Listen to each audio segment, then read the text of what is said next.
Paul the Apostle talks about irritating sounds, irritating noises in 1 Corinthians 13. As he starts off from verse 1, if I speak in the tongues of men or angels, but do not have love, I am only a resounding gong or a clanging cymbal. You can only take so much of a resounding gong or a clanging cymbal. Someone who doesn't know how to play the drums and gets up onto a drum set. I don't know if there's been any parents that you've bought like a drum set for your kids on Christmas Day and then immediately regretted that.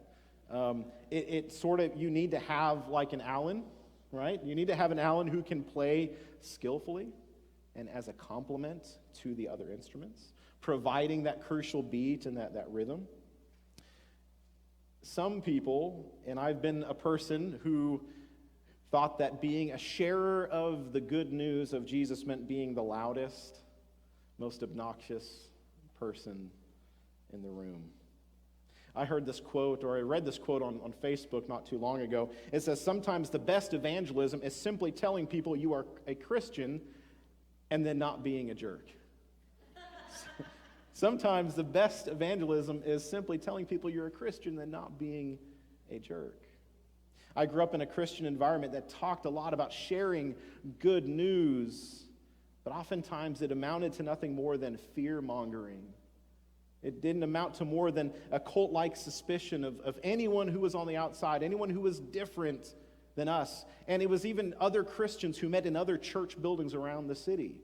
We were the ones who had it right. Why weren't they worshiping with us? That was sort of the Christian culture that I grew up in. There was very little joy, a lot of doom and gloom prognostications. And so Paul says to the Corinthians in his letter this morning, he says, you can be the smartest person in the room. You can be the most spiritual person in the room, and you can even be the most courageous person, offering your body over to dying in a fire.